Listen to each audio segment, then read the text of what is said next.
All right, class. First off, as always, good day. I'm glad you're here. So, today we're going to be looking at resumes. Okay. We're going to look at the do's and don'ts, what works, what doesn't work. And I looked at a lot of research and stuff like that at what people who are buying or not buying, who are hiring, what they look for. Okay. All right, so here is your warm up picture. Basically, what I'm asking you is what's this artist trying to say about what you wear to an interview? All right, so look what he's wearing, look who's interviewing him, or say, look what's interviewing him, and basically break it down. Okay, what's this artist trying to say about what you wear in an interview? Okay, so think about it, write your response down because we're moving on in three, two, one. All right. So, a resume is a document created and used by a person to present their background, skills, and accomplishment to future employers. Okay. It's basically a paper that says all the good things about you. Okay. You really want to refrain from putting bad things on there. You don't want to put things like, I flunked this grade. I was doing this illegal stuff. You don't want to put anything referring to anything bad on there. Okay. Now, here's some fun facts that I found. Employers, when they look at your resume, they have said that they look at it for like 6 to 7 seconds. They're just like skim reading, and they're basically looking for errors. Okay. Things that are missing, things that don't make sense. One of the biggest ones from one of my friends who owns businesses, they said that they look for misspelled words. So if you put like something like skills, but instead of skills, you put skillz, skills. Yeah, your paper going in the trash. Okay. Also, 35% of the people who are hiring, recruiters and managers, things like that, they reject resumes that where it says skills. If you don't put anything down, they basically just toss it. They're like, well, what's the point of having you if we got to train you for everything? So, no, come in with some skills and things like that, knowledge on some stuff, whatever it may be. Okay. So, we'll get into that in a little bit, but just a fun little fact. All right. So, here's some tips on how to get your resume read. Now, one of the tips that I read about, and it makes a lot of sense because it explained it a lot, quite well, was to get the best results that you get your resume read, you need to send it in between 6 and 10 a.m. Because you have to remember, a lot of these managers and business owners, they're the first ones there at the store and business. First thing they do is they look at their emails. Okay, so if the store doesn't open till 8, sometimes they're there at 6, 7 o'clock getting things ready, all right, making phone calls, stuff like that. So between 6 and 10, that's the optimal time because that's when their email's ready. They're good in the day, they're very fresh, they're ready to go. And like I told students in class, like if school is about to end at 1:35, right? If I gave you a paper and said, oh, here it is at 1:30, get this paper done, you're going to look at me like, well, we can't do it in 5 minutes, right? You'd be all mad, probably won't do it and stuff like that, right? So why would you send in a resume near the end of the day? And that's what a lot of people do. Oh, I'm gonna turn it in at 4, 5, 6 o'clock at night. Why? Those guys are already home. They're in bed. So your email's gonna get lost within all those emails, you know, and they're not gonna want to read it, you know. The next thing, use the right language to stand out. Do not put things like because and spell it BCUZ, because. No, spell it right. Don't write in text form. Like they'll put later, put L8ER, no. Okay? Actually spell out the words. That's why we do these writing prompts and stuff like that, so you can learn to write out completely. Okay. And if you haven't been doing that, well, hopefully you look at the grammar errors when you're writing up your resume. Next one, keep your resume short and direct. Don't elaborate too much on any of the stuff. Okay, you'll have your chance to elaborate when you are having your interview. Okay, so if they have a question like, "Oh, tell us about your education. Tell us about this or that, whatever it may be," then you elaborate. Okay, but that's at the interview, not on the resume. Like I said, check for errors, grammar errors, punctuation errors. Um, choose the right formatting. Okay, don't be putting cute little things like that. We'll be getting to that in a second. Okay. The next one, add a summary. A summary is just a little thing about you, what you've been doing, stuff like that. Um, and it should only be like 3 sentences, 4 sentences, you know, but it shouldn't be like a whole page about you. No. Okay. And be sure to add your contact information, your email, phone number, things like that. All right. Here's some other things to make your resume stand out. Make sure it's clear, concise, and tailored for the job you're applying for. So if you're going into sales, right, why would you talk about your time as a cook? You know, were you out there selling cupcakes and some of that? I mean, were you out there, selling food you made? No, you took orders and you cooked it. So what's that got to do with sales? Absolutely nothing. Okay. Now let's say you did some fundraising, right?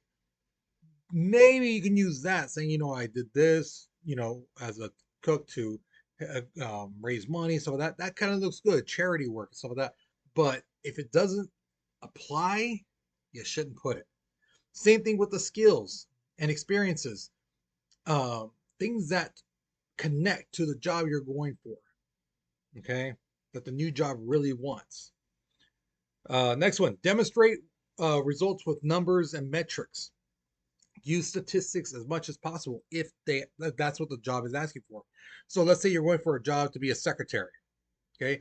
And they say we need you to we want to know how many words a minute you write. You know, well, you could go to adult school and then take a quick little course on that, and you could take a test and get a printed result saying, yeah, this is how much words a minute you can type. You know, uh, a student in class try to say something to the effect of, well, I'm sure there's an app where you can type. Okay, here's the difference between typing with your thumbs and typing on a keyboard. Totally different. You're not going to be texting things. They're going to want emails that you are going to have to work on at your job site on the computer. Okay. Because if they see you on your phone, a lot of places they're gonna be like, no, put the phones away. You know, you need to use a computer, and that type of typing is a lot different. Okay. Think beyond your job duties. Okay. Research this job. See what they have. Do they send people on conferences and some of that? And if they do, tell them, hey, I don't mind going on conferences. I like learning more about this job and how I can be better at sales or uh, managing and things like that. Okay. The next thing, focus on your achievements, good things you've done. So at your age, being in high school, you should put things like honor roll, perfect attendance, especially perfect attendance. That looks really good on you. That shows that, hey, this young man or lady has gone to school every day on time. So chances are they're going to show up to work on time, ready to go, like they did at school. Okay. Um, so if you have those certificates of perfect attendance, some of that, if they want proof, you have it. You can show them, hey, look, I got this from my school. You know. Um, Last one, use keywords. Team player, um, hard worker, quick learner, things like that. Okay, but we're gonna get to what not to do in a second. Okay. So some of the things you should not do, like at all. Number one, do not put a picture of yourself on your resume. Unless you're an actor uh, trying to get a part in a play or a movie, you should not be putting a picture of yourself at all. Okay. The next one, don't write all your accomplishments. I don't care that you were the T-ball team leader and you won a trophy when you were 8 years old. Whoop, whoop. Who cares? What's that got to do with now? Okay. You'd be surprised how many people put things like, I can do this, and it has nothing to do with what the job is asking for. You know, I can do an ollie on my skateboard. Who cares? Is the job asking you to do skateboard tricks and some of that? No, then why put it? You know, avoid embellishments. So when you're making your resume, don't put little cute happy faces, little check marks, little graphics on there. No, none of that stuff. Okay, bullet points, just like how you see in the white section to the side there, where it says instead of skills, it says like text messaging, word processing. You see those white dots? Those are bullet points. Stick to those. Okay. Don't try to be fancy. Don't try to be cute. Okay. Um, use a resume template. Don't make your own. Don't try to just start typing on a blank Word document. Um, it's not going to be organized well. It's going to be bad. And these guys know, like, hey, this person just opened up, Microsoft Word and just started typing stuff. Okay. Just like the one before, the do's, here's a don't. Don't overuse those keywords. So, team player, hard worker, fast learner, go getter. Once, twice, okay, good. But that's it. Do not put it 5, 8, 20 times on a resume, okay? Um, this is one of my friends told me that they saw on a resume and they were like, it was a red flag. The word assisted. So they said another person had a job somewhere else and they kept putting, I assisted in this, I assisted in that, I assisted in this project, I assisted in this project. And they were like, okay, I see a lot of times you assisted other people, but when did you ever take the lead? And they're like, oh, well, and they could tell like this person never took a lead. They're trying to think of the right answer. And they told them, did you never take a lead because you were scared of responsibility or were you never given a chance? Now, if they try to say, oh, I was never given a chance, then that tells them like, well, why didn't you? Why weren't you given one? Are you a bad leader? Are you not trustworthy enough? So there's a lot of red flags that come up, so you gotta be careful, when you use things like that. Your birthday, your relationship status, single, married, it's complicated, things about your children, whatever, leave that off. Leave that off. If they want to know about that, they can ask you during the interview. You know, Nobody cares. I hate to say it, but when they're going for a job, they don't care about your birthday. Once you get the job, sure, they might be wanting, oh, let's celebrate your birthdays, those in January or February or whatever. But don't just put it on the resume because nobody cares. Okay. All right. So this is a fun one I found. Career Builder. They asked a bunch of managers, bunch of people who hire people, what are the things you see the most on resumes that are just like, you're like, no. Number one thing, 77% of the people who were hiring people said bad grammars and typos is the number one thing. They see that and they're like, no. So again, don't write in text form. Don't write like that. Write it, complete sentences, use the correct words, right spelling, things like that. The next one they said was unprofessional email addresses. Nobody wants to know, you put your email address, nobody wants to see, oh, Pimp Daddy Kane, player, 24. No, these places don't want to see that. The Queen Bee, nobody wants to see that. Okay. Emails are free. Okay. So you can have your Pimp Daddy, this and that. You can have your Queen Bee ones like that, but have a professional one. for your jobs and things like that. You know, have a professional one. Okay. Next one, no qualifiable achievements on the resume. So again, people just put things like, I won a gold sticker for uh, a turkey trot in the 8th grade. Who cares? What's that got to do with now and the job you're going for? Nothing. So why put it down? Okay.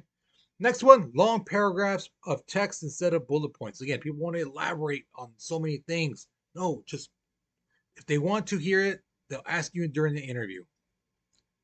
The next one, generic resume, not tailored for the job. Again, people just make it, write it on Word, and then, oh, I did it. No, okay?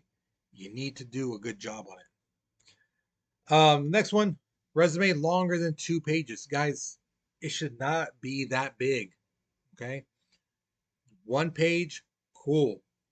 Front and back, okay. You know, you probably done a lot of jobs, but more than that, okay? You need to start editing some stuff, okay? The last one says a cover letter. Some places want it, especially professional jobs. Some don't. The last thing I want to say is at the bottom.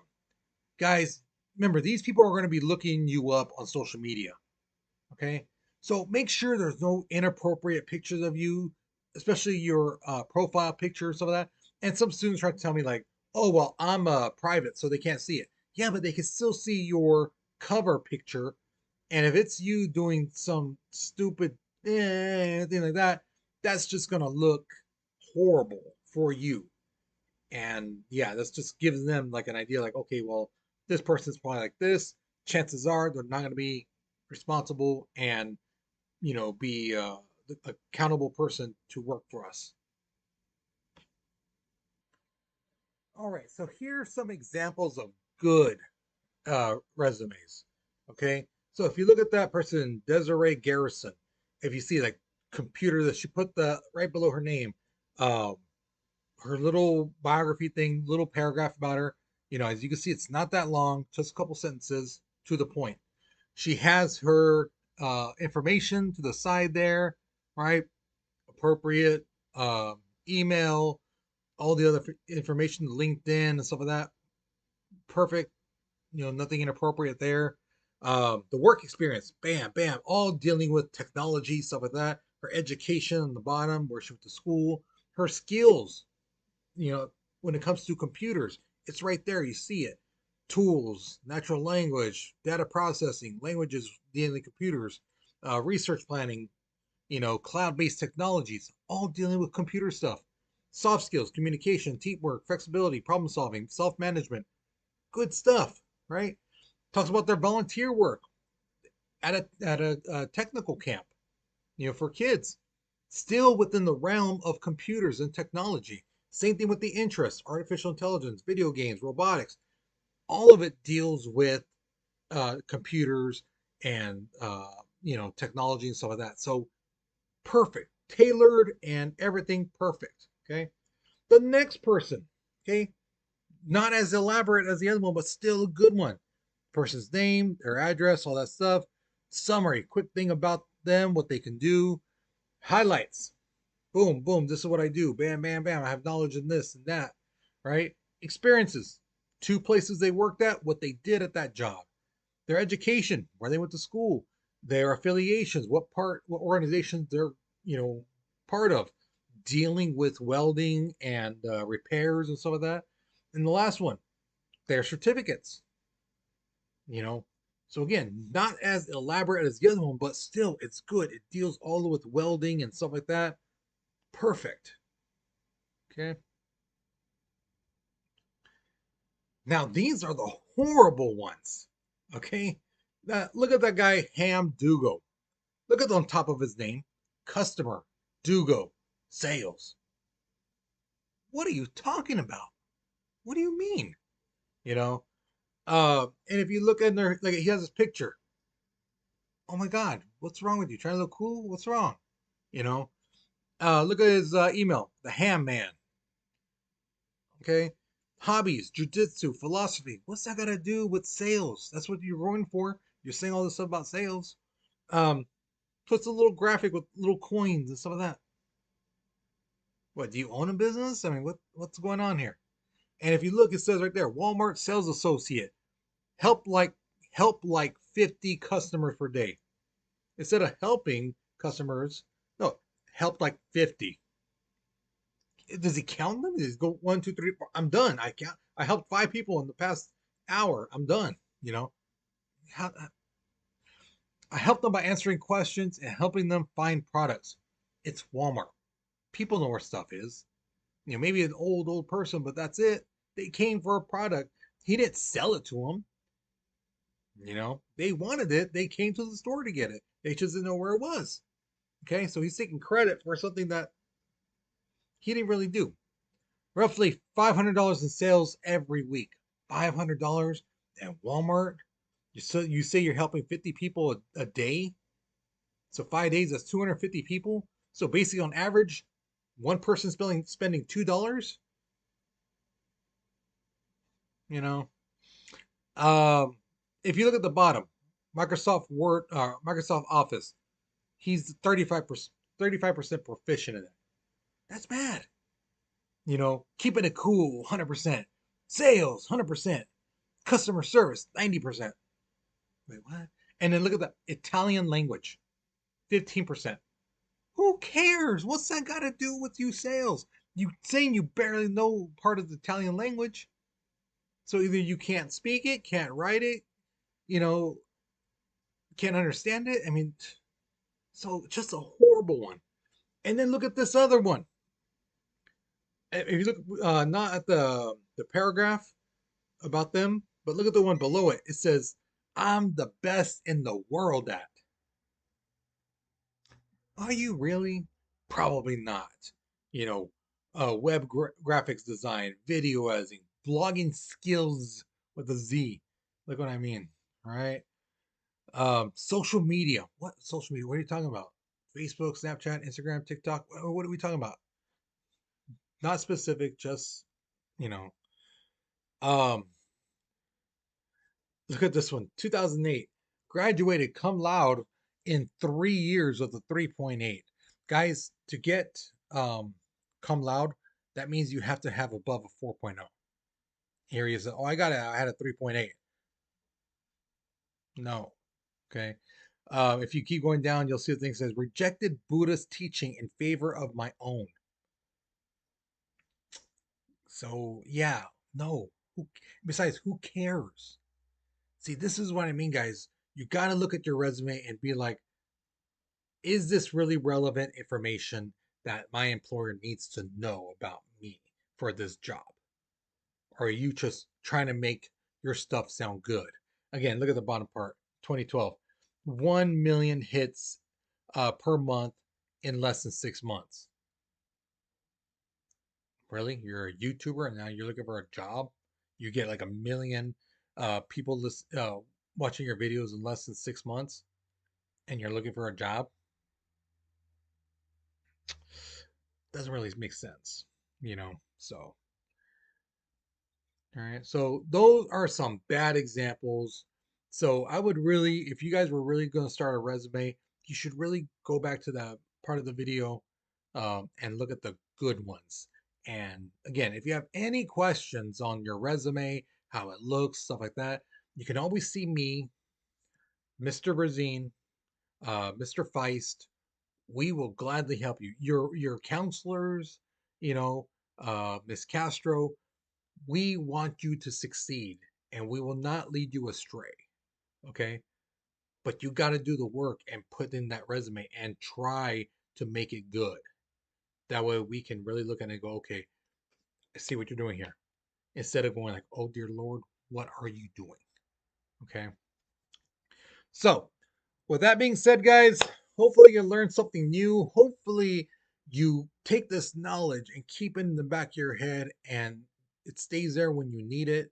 You know, hopefully you don't go from job to job to job to job um, for the rest of your life. And hopefully you find a job that you do want and you keep it. But in order to get that first step, you need a good resume. Okay. So, you guys, you take care, you be safe, and I'll see you guys later.